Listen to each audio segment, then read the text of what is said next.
In the heart of a parched wasteland, the poor black widow in mourning dress defies every instinct to offer water to the wounded Apache warrior who should be her enemy. And with that single act of mercy, the winds of war shift forever. The townsfolk call her cursed, spitting the word widow like poison, certain she'll wither away on that God-forsaken homestead where her husband met his mysterious end. They assume she's just another broken woman waiting to die. But this scarred Apache warrior, blood seeping through his shirt as he accepts her forbidden kindness, carries secrets that could shatter everything she thought she knew about her husband's death. What neither realizes is that their dangerous alliance holds the key to exposing a conspiracy that reaches into the highest levels of territorial power, and someone is willing to kill them both to keep that truth buried. Will their fragile trust survive the revelation that could either end a war or destroy them completely? Before we continue, comment where you are tuning in from. Perhaps we will publish a story there. The Arizona sun beat down mercilessly on Mercy Blackwood as she hauled another bucket from her failing well. 6 months had passed since Samuel's death, and the homestead showed every sign of her struggle. Fence posts leaned at dangerous angles. The vegetable garden had surrendered to the drought. Even the chickens looked defeated. She wiped sweat from her brow and glanced toward Dry Creek Settlement in the distance. The weekly supply run couldn't be avoided much longer. Her flour barrel sat nearly empty, and the general store owner had made his position clear. No credit for cursed widows. The town's judgment followed her everywhere. Samuel Blackwood had been well liked, a white man who'd married for love rather than convention. His death in what folks called an Apache raid had transformed their sympathy into suspicion. Why had she survived when he hadn't? Why did trouble seem to follow her like a shadow? Mercy loaded her wagon with the few items she could barter. A quilt her grandmother had sewn, 2 silver spoons from her wedding set, the leather-bound journal Samuel had given her, though parting with it felt like losing him twice. The ride to town stretched longer than usual. Heat shimmered off the desert floor, and her old mare moved with reluctant steps. Mercy's black dress, proper for mourning, absorbed every ray of sunlight. She'd grown thin over the winter months, her dark skin drawn tight over sharp cheekbones. Dry Creek Settlement buzzed with unusual activity. Men clustered outside the saloon, their voices carrying an edge of anger. Women hurried past with worried glances. Something had changed since her last visit. At Morrison's general store, Mercy approached the counter where Henry Morrison sorted through invoices. He looked up with barely concealed irritation. "Mrs. Blackwood, didn't expect to see you again so soon?" She placed the quilt on the counter. "Need flour and salt. Maybe some coffee if this covers it." Morrison examined the stitching with grudging respect. "Fine work." "Your grandmother's?" "Yes, sir. Heard there was another raid yesterday. The Patterson place." His eyes narrowed. "Funny how these attacks keep happening closer to your land." Heat that had nothing to do with the weather rose in Mercy's chest. "Are you suggesting something, Mr. Morrison?" "Not suggesting, just observing." He weighed out flour with deliberate slowness. "Folks are starting to wonder why you're the only settler those savages never touch." The word hit like a physical blow. Mercy had heard it whispered before, but never so directly. She kept her voice steady. "Maybe because I mind my own business. Or maybe because you're in league with them somehow." Morrison's voice dropped to a whisper. Samuel was a good man, but he always had strange ideas about treating everyone equal. Makes a person wonder what kind of arrangements he made. Mercy's hands trembled as she gathered her supplies. Outside, she loaded the wagon with mechanical precision. The town's stairs felt like insects crawling across her skin. Near the church, she encountered Sheriff Wade talking to a well-dressed stranger. The newcomer wore a clean suit despite the dusty conditions, and his boots showed quality leather. Eastern money, most likely. "Mrs. Blackwood." Sheriff Wade's acknowledgement held no warmth. "This here's Clayton Morse. He's the new territorial peace negotiator." Morse tipped his hat with practiced courtesy. "Ma'am, I've heard about your loss. Terrible business, these raids. Thank you kindly." I'm hoping to meet with local families affected by the violence. Perhaps you could share what you remember about that day? Something in his tone set Mercy on edge. Too smooth, too interested. Not much to tell that hasn't been told already. Of course, but sometimes details emerge with time.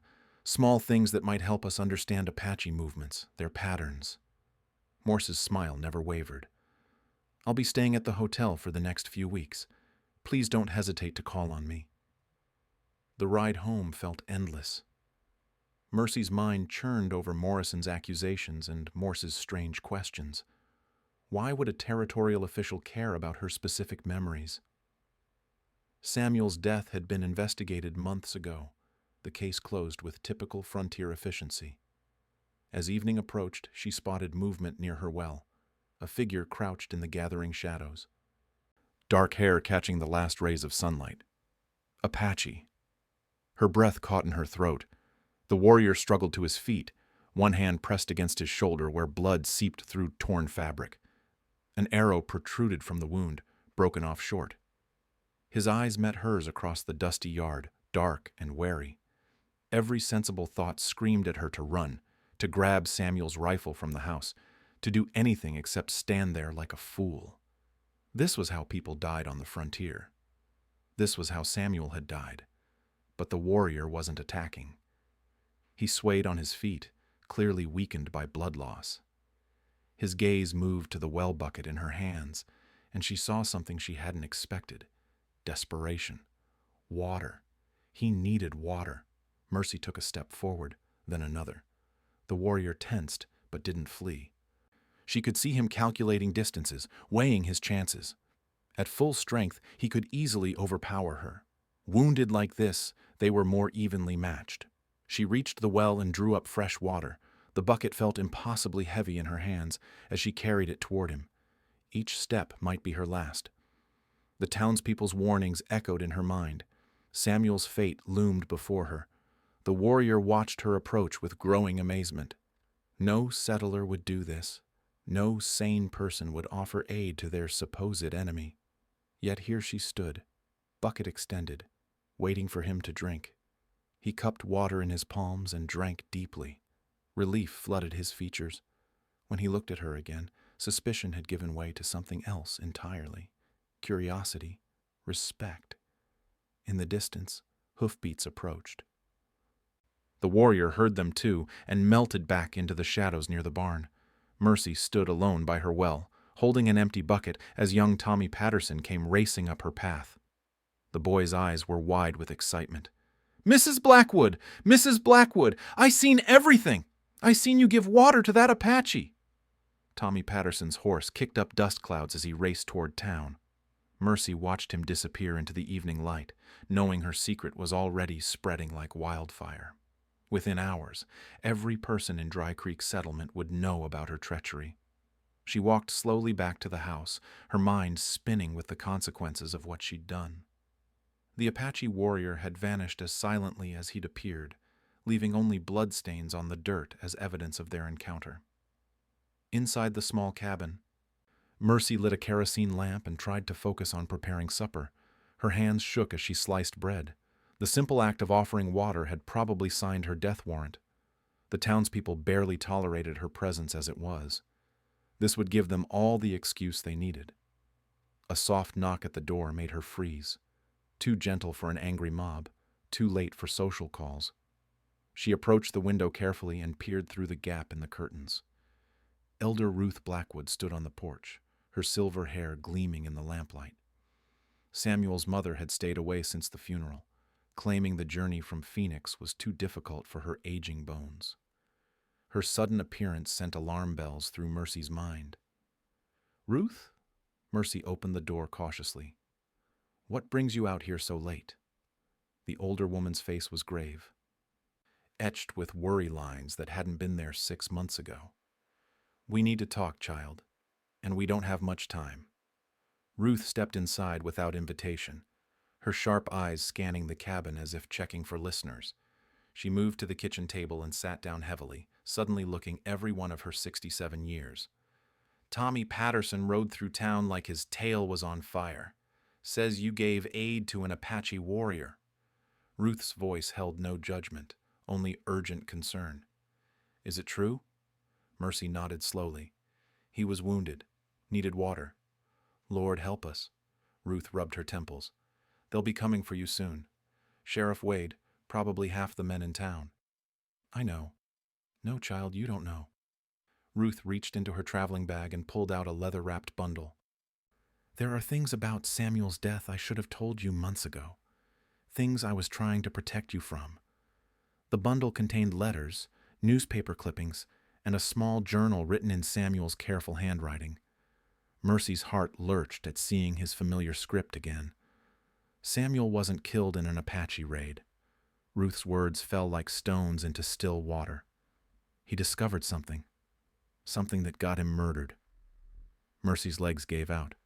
She sank into the opposite chair, staring at the evidence spread across her kitchen table. "What do you mean?" "Those raids everyone talks about." Samuel started noticing things that didn't add up. Wrong arrows, horse tracks that didn't match Apache ponies, timing that made no sense. Ruth pointed to entries in the journal. He was documenting everything. Building a case. The pages contained detailed observations written in Samuel's methodical style, sketches of arrow points that didn't match traditional Apache craftsmanship, measurements of horseshoe prints that suggested different animals than Apache horses, notes about raid timing that contradicted known tribal movements. "Someone's been staging false attacks." Ruth's voice dropped to a whisper. "Using them as cover to grab land, settle old scores, maybe worse." Samuel figured it out, and they killed him for it. Mercy felt the world tilting beneath her feet. Who? Who would do such a thing? That's what Samuel was trying to discover when he died. But he was careful, paranoid even. He hid evidence all over this property, coded it so only someone who knew him well could find it. Ruth pulled out a hand-drawn map of the homestead. Certain locations were marked with symbols that meant nothing to Mercy at first glance. Then she recognized them, places that held special meaning for her and Samuel. The oak tree where he'd proposed, the corner of the barn where they'd carved their initials, the rock formation where they'd watched sunsets. "He left you a treasure hunt, child. Everything you need to expose the truth is hidden right here on your land." Ruth's eyes blazed with fierce determination. "You're not just some grieving widow waiting to die. You're the keeper of justice for every innocent person who's suffered because of these lies." The implications crashed over Mercy like a flash flood. Her husband hadn't died because of random Apache violence. He'd been murdered by someone with enough power and influence to cover their tracks. Someone still operating freely while tensions spiraled toward war. A sound outside made both women freeze. Hoofbeats, multiple riders approaching fast. Through the window, Mercy saw torches bobbing in the darkness. The mob had arrived sooner than expected. "Back door," Ruth whispered urgently. "Take the journal and map. Hide in the root cellar until they leave." "What about you?" "I'm a harmless old woman visiting her daughter-in-law. Let me handle them." Mercy gathered the evidence and slipped out the rear of the cabin just as angry voices erupted from the front yard. She crouched behind the chicken coop, clutching Samuel's journal to her chest like a lifeline. Sheriff Wade's voice carried clearly in the still air. "Mrs. Blackwood, we need to talk about what happened here today." Ruth's response was perfectly calm. "What seems to be the trouble, Sheriff? Tommy Patterson says your daughter-in-law gave aid and comfort to Apache hostiles. That's a serious charge. Tommy Patterson is 12 years old with an active imagination. Perhaps you should speak with actual witnesses before forming accusations." Mercy heard boots stomping through her cabin, furniture being moved, harsh voices demanding answers. The violation felt almost as brutal as the night Samuel had died. These were her neighbors, people she'd known for years, treating her home like enemy territory. After what felt like hours, the voices faded and the riders departed. Ruth found Mercy in the root cellar, still clutching the journal with white knuckles. "They're gone for now." Ruth helped her to her feet. "But they'll be back tomorrow with more men and fewer scruples. I don't understand why Samuel hid all this. Why not take it to the territorial authorities?" Ruth's laugh held no humor. Because, child, someone in authority is behind it. Someone with power to make investigations disappear and witnesses die in convenient Apache raids. The warrior materialized from the shadows near the barn, moving silently despite his injury. Both women startled, but he raised his uninjured hand in a gesture of peace. You helped me. His English was clear but accented. Now I help you. Heard everything those men said. My people also suffer from these lies. Mercy looked between Ruth and the Apache warrior, understanding dawning like sunrise. She wasn't alone in this fight. Samuel's evidence could clear the Apache tribes while exposing the real killers. But first, she had to survive long enough to use it. The Apache warrior introduced himself as Joaquin Riverwind before Ruth departed at dawn.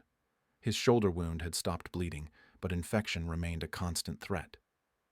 Mercy boiled water and cleaned the injury properly while he explained his presence near her well.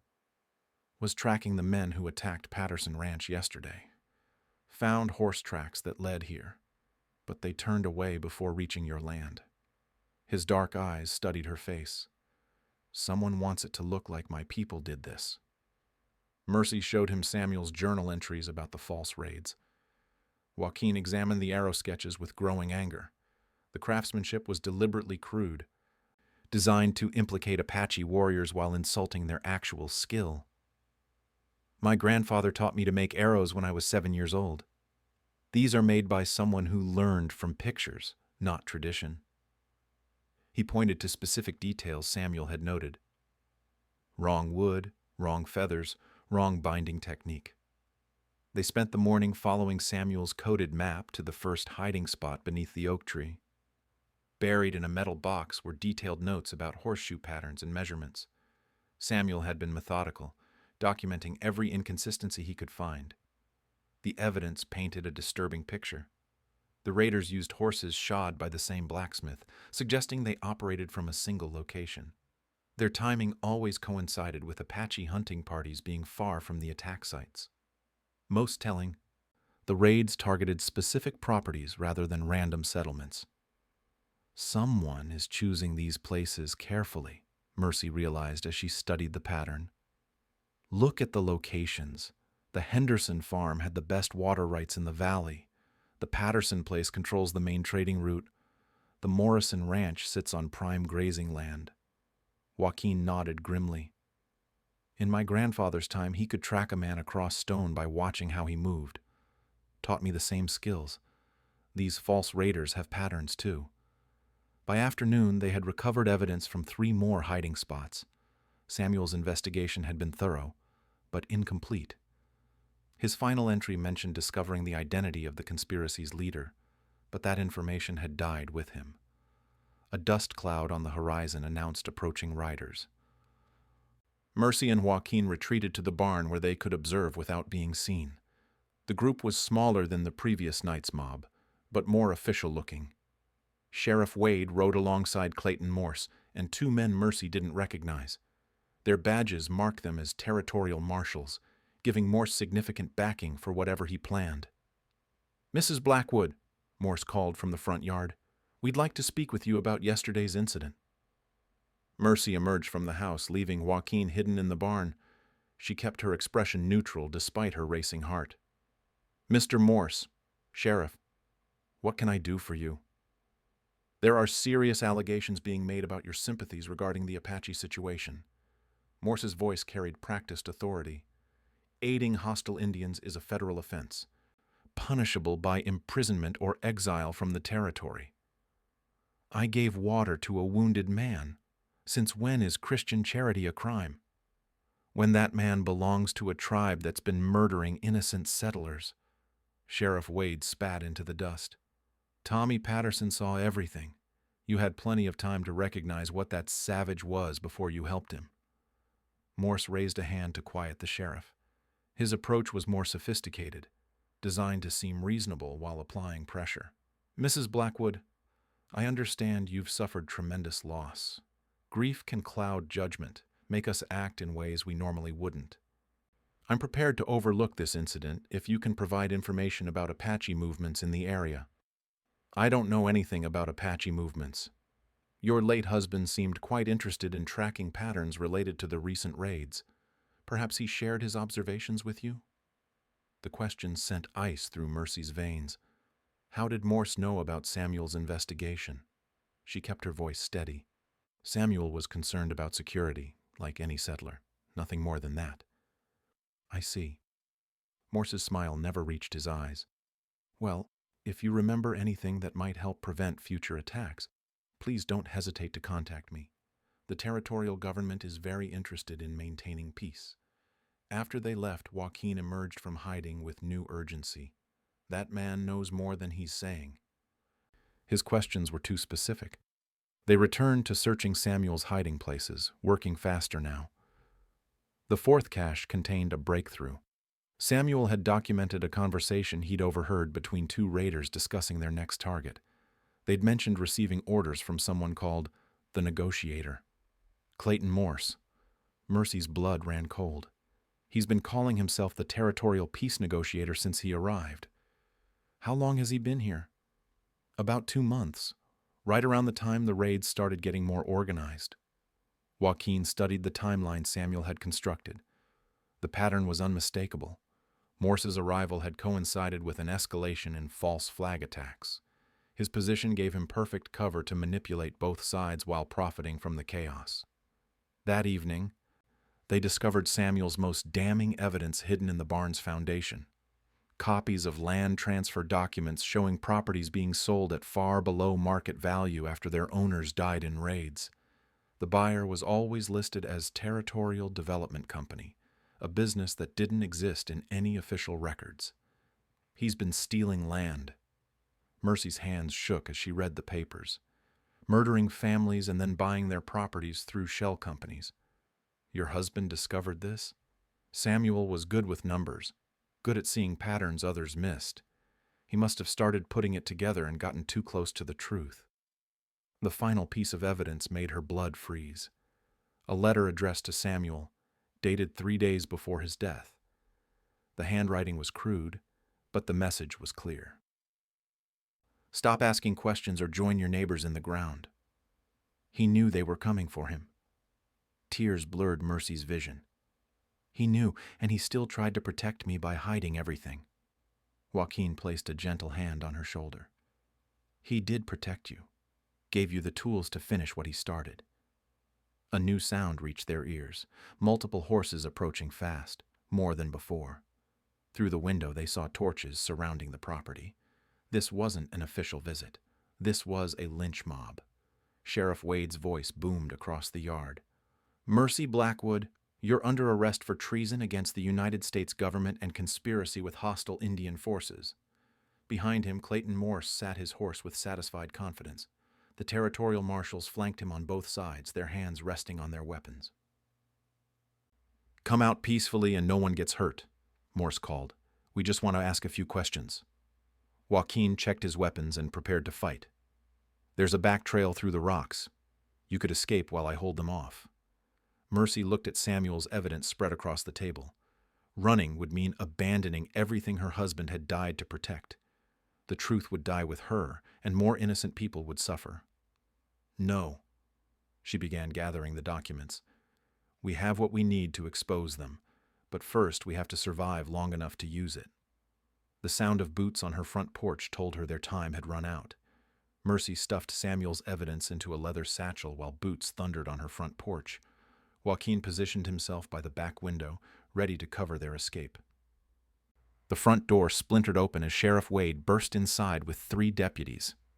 Nobody here, Sheriff, one deputy called after searching the main room.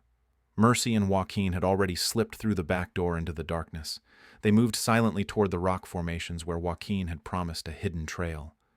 Behind them, angry voices echoed from the cabin as the search party realized their quarry had escaped. They'll track us come morning, Joaquin whispered as they climbed through the narrow passage between towering stones. Then we better be far away by then. The trail wound through terrain that would challenge even experienced riders. Joaquin's knowledge of the land proved invaluable, guiding them along paths invisible to untrained eyes. They traveled through the night, putting distance between themselves and the search party. At dawn, they took shelter in a hidden canyon Joaquin knew from his youth. A natural spring provided water, and the high walls offered protection from prying eyes. Mercy spread Samuel's evidence across a flat rock, organizing it for the confrontation she knew was coming. "We have proof Morse is behind the false raids, but proving it to people who want to believe the worst about both of us won't be easy," she said. Joaquin studied the land transfer documents with growing understanding. These properties form a pattern. He's creating a corridor of control through the valley, connecting the mining claims to the railroad survey route.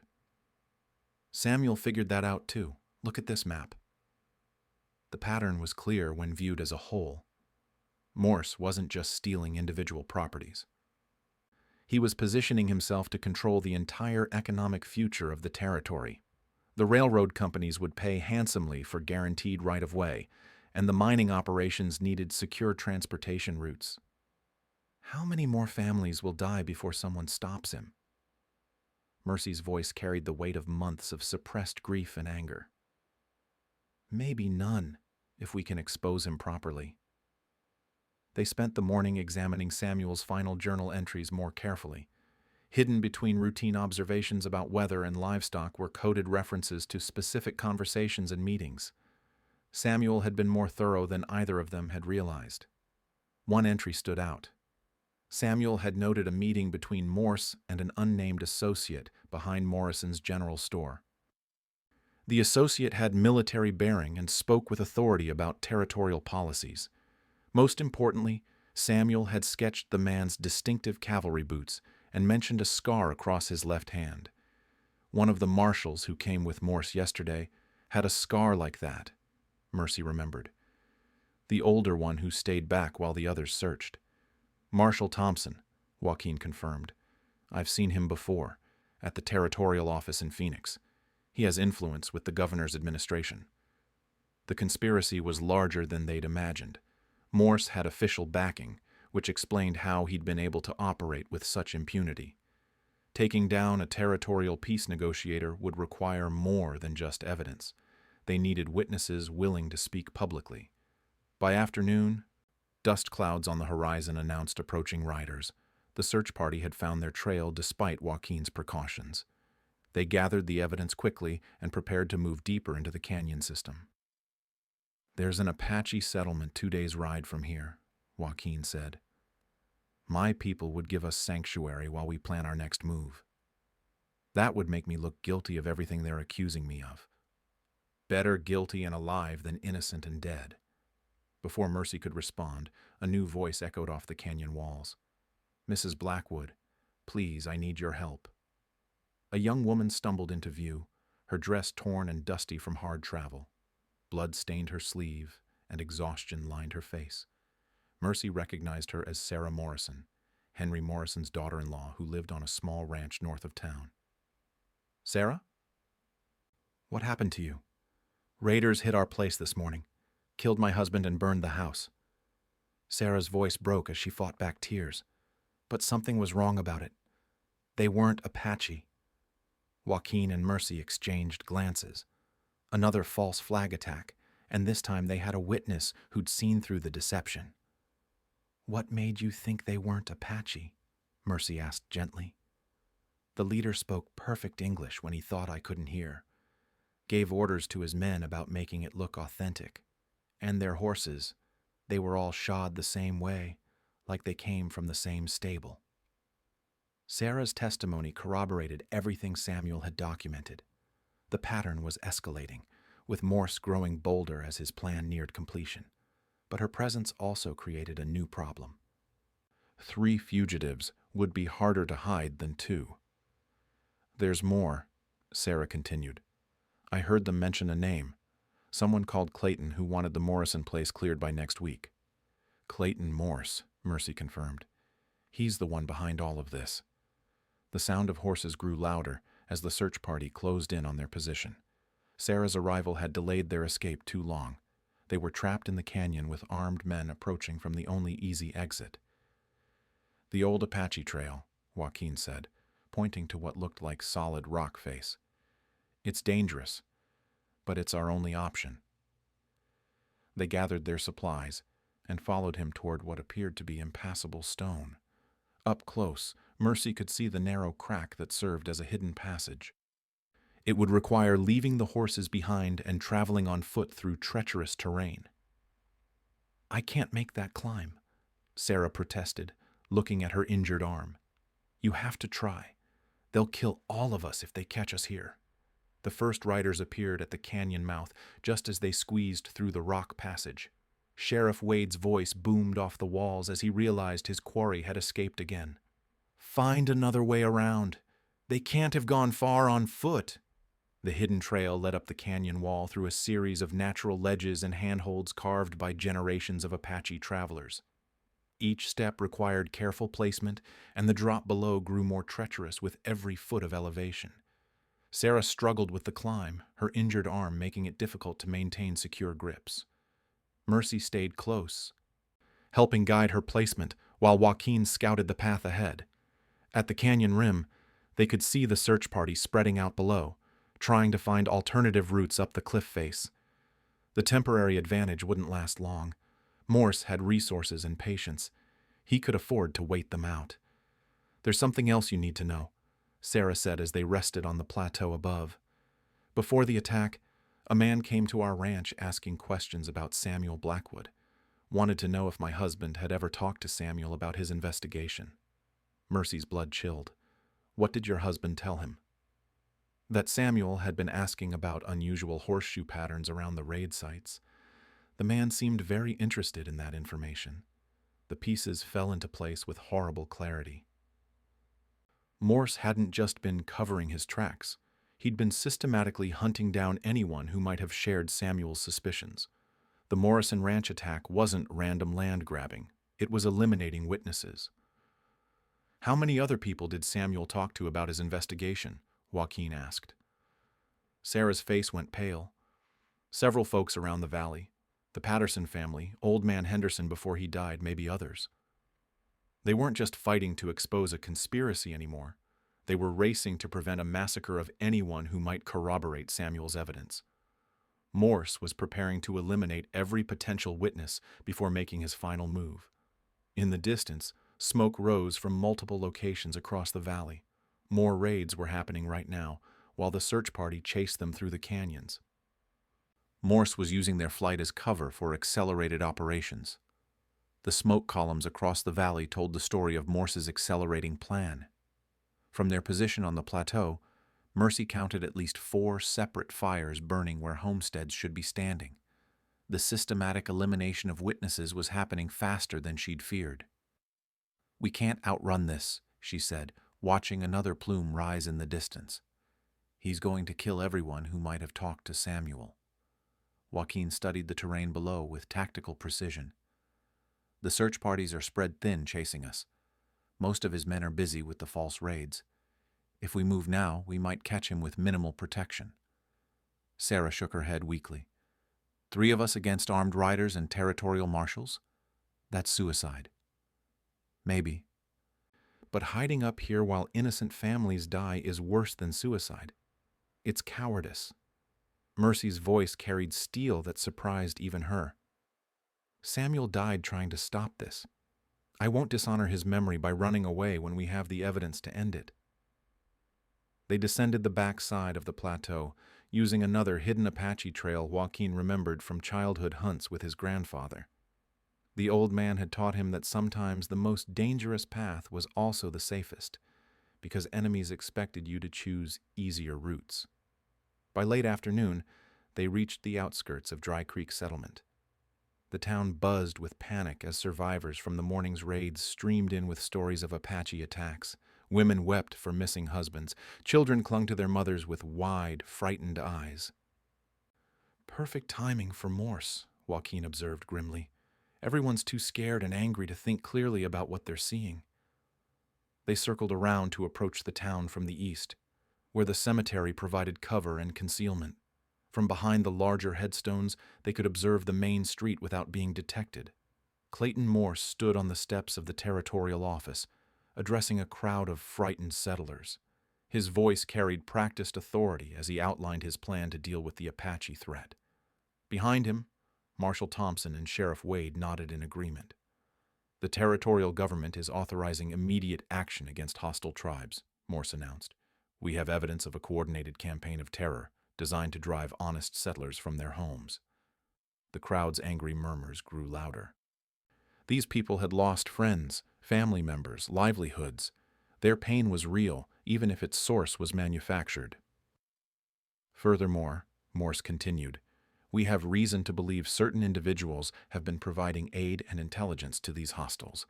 Anyone with information about such collaboration is duty-bound to report it immediately. Mercy's stomach twisted as she recognized the setup. Morse was positioning himself as the solution to a crisis he'd created. The frightened townspeople would grant him whatever authority he claimed to need. We need to get closer, she whispered. Samuel's evidence won't matter if we can't present it properly. They moved through the cemetery toward the church, which sat adjacent to the territorial office. The building's side door was usually left unlocked for prayer and reflection. If they could get inside, they'd have a clear view of the proceedings. The church was empty except for old Mrs. Patterson, who knelt in the front pew, praying for her son Tommy's safety.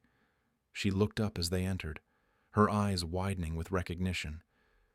Mercy Blackwood? Child, what are you doing here? The whole territory's looking for you. Mrs. Patterson, I need you to listen carefully.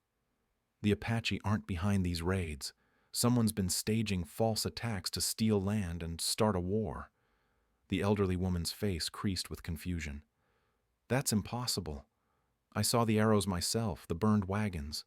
Sarah stepped forward, her torn dress and bandaged arm lending credibility to her words. I was there this morning when they hit our place. The raiders weren't Apache. They were white men dressed up to look like Indians. But why would anyone do such a terrible thing? Mercy pulled out Samuel's journal and the land transfer documents. For money. Look at these property sales. Someone's been buying up raided homesteads for practically nothing, then reselling them to mining and railroad companies. Mrs. Patterson examined the evidence with growing horror. Her late husband had been a school teacher, and she understood the significance of what she was seeing.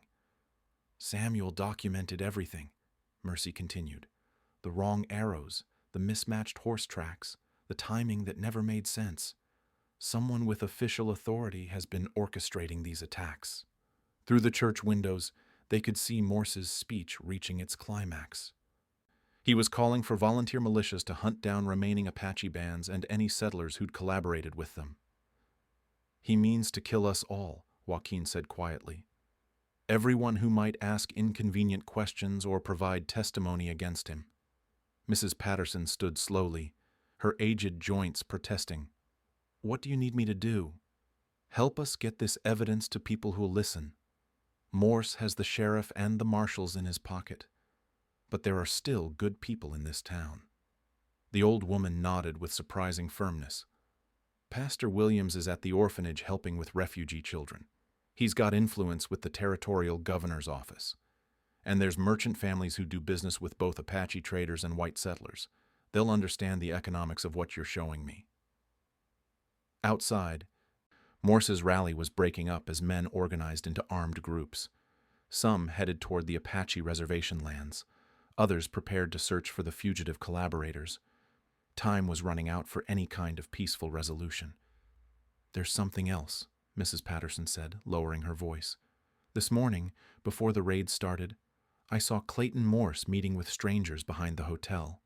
Military-looking men with horses that all had the same kind of shoes. The final piece clicked into place. Morse wasn't just using local criminals for his false flag operations. He had organized support, possibly from territorial militias or corrupt army units. We need to move fast, Mercy decided. Every minute we delay, more innocent people die. They prepared to leave the church, but the sound of approaching horses made them freeze. Through the window, they saw Marshal Thompson leading a search party directly toward the building. Someone must have seen us come in, Joaquin whispered, checking his weapons. Mrs. Patterson moved with surprising speed for her age, gathering Samuel's evidence and tucking it beneath her shawl. The bell tower has a back staircase that leads to the roof. You can reach the hotel from there if you're careful. What about you? I'm just an old woman praying for the souls of the departed. They won't suspect me of harboring fugitives." The church door opened as Thompson and his men entered. Mercy, Joaquin, and Sarah were already climbing the narrow tower stairs, their footsteps masked by the heavy wooden construction. From the bell tower, they could see the entire town spread below them. Armed groups moved through the streets with deadly purpose.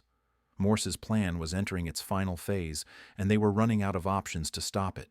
From the bell tower roof, Mercy watched Marshal Thompson's men search the church below, while Mrs. Patterson maintained her innocent prayer vigil. The old woman's performance was flawless, directing the searchers toward empty rooms while keeping Samuel's evidence hidden beneath her shawl. Joaquin pointed toward the hotel where another group of riders had assembled. These weren't local settlers or even territorial marshals. Their military bearing and identical equipment marked them as the organized force Mrs. Patterson had witnessed meeting with Morse. "Mercenaries," he whispered. "Probably discharged cavalry soldiers looking for quick money." The pieces of Morse's operation were fully visible now.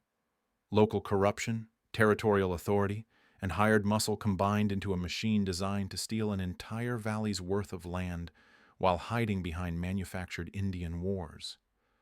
Sarah struggled with her injured arm as they prepared to descend toward the hotel.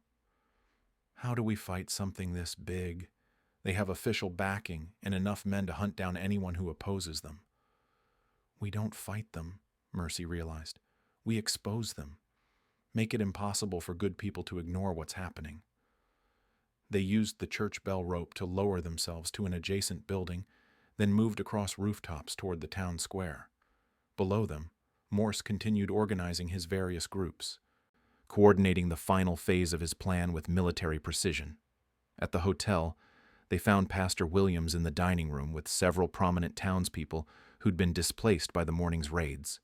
The group included the bank president, 2 merchant family heads, and Elder Ruth, who'd returned from Phoenix with additional territorial documents. "Mercy!" Ruth rose quickly as they entered through the kitchen entrance. "Thank the Lord you're safe. The whole territory thinks you've joined the Apache wars." Pastor Williams, a steady man in his 50s who'd ministered to both settler and Apache communities, listened carefully as Mercy presented Samuel's evidence. His face grew grave as the scope of the conspiracy became clear. "This explains why the Apache leaders I know have been so confused about these alleged raids," he said. "They've been asking me to help them understand why they're being blamed for attacks that happened while their warriors were hunting in completely different areas." The bank president examined the fraudulent land transfers with professional expertise. "These documents are legal forgeries. Someone with access to territorial seals and official paperwork created them. The profits from reselling these properties would be enormous once the railroad comes through." Elder Ruth spread out additional papers she'd brought from Phoenix. "I've been investigating Clayton Morse's background. There's no record of him working for the territorial government before 2 months ago. His credentials appear to be as false as his land deals." Outside, the sound of approaching horses announced another development. Through the hotel windows, they saw a new group arriving. Apache warriors led by an older chief Joaquin immediately recognized. "My grandfather," he said with surprise. "Chief Running Bear doesn't come to settler towns unless something extraordinary is happening." The Apache delegation dismounted peacefully but remained alert. Chief Running Bear's presence drew immediate attention from Morse's men, who began positioning themselves for potential conflict. "This could be our chance," Pastor Williams said. "If we can get both sides to listen simultaneously, present the evidence publicly where everyone can see the truth." Mercy felt the weight of Samuel's sacrifice and the truth he died to protect. Everything had led to this moment when lies could finally be exposed and justice served. They moved to the hotel's front porch, where both Apache and settler groups could see them clearly. Pastor Williams stepped forward first, his reputation lending credibility to what they were about to reveal. "Friends, neighbors, we need to stop and examine what's really been happening in our valley," he called out. "Mrs. Blackwood has evidence that changes everything we thought we knew about these raids."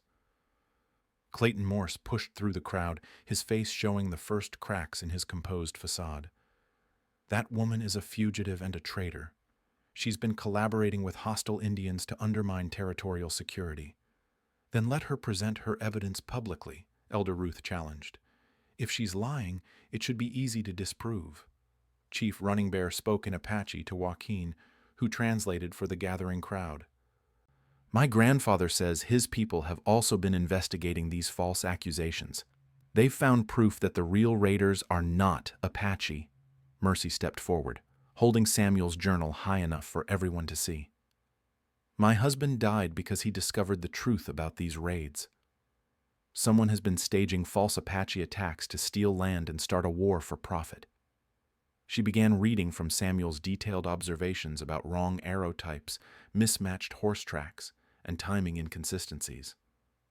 With each piece of evidence, murmurs spread through the crowd as people recognized details that had never made sense. Sarah Morrison stepped forward, her torn dress and bandaged arm lending powerful testimony to her words.